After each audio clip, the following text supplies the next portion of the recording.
Hi class, just want to talk about practice now 4, the one that we actually did until part 3 correctly. Now the next thing is we just want to solve for the last part, which is part 4. Okay, so let's take a look at part 4.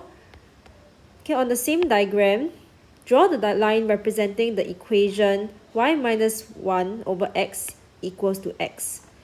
Okay, hence we will find the value of x for which this is true. Okay, so there are two parts of the question. Let's focus on the first part, which is to draw the line of this. So first, okay, let's note what is this meaning in the context of the question. Take note that I want to form my big Y, which is y minus x squared.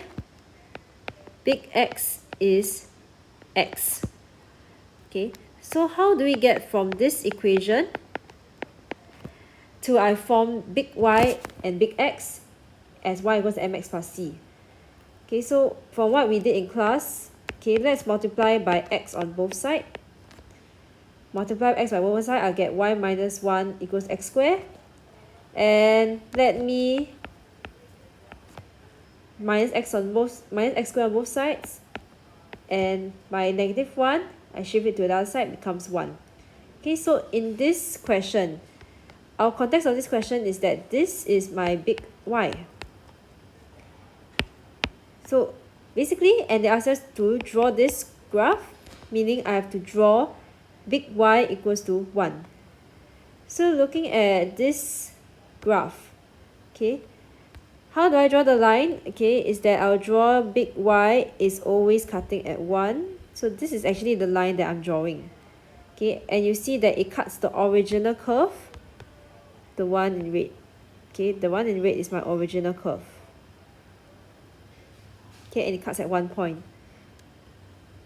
Okay, so what I'll do now is, if it cuts at that point, okay, this point is something special.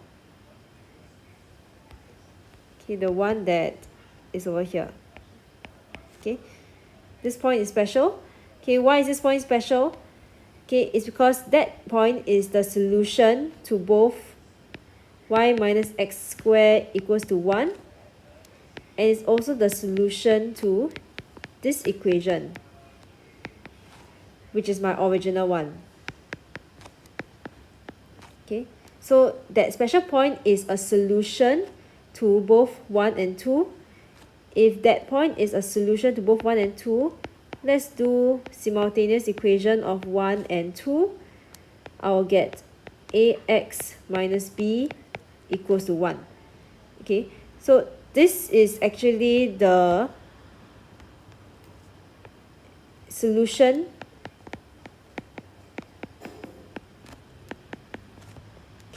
to equation 1 and 2. If it's a solution of equation 1 and 2, it has to be the point of intersection.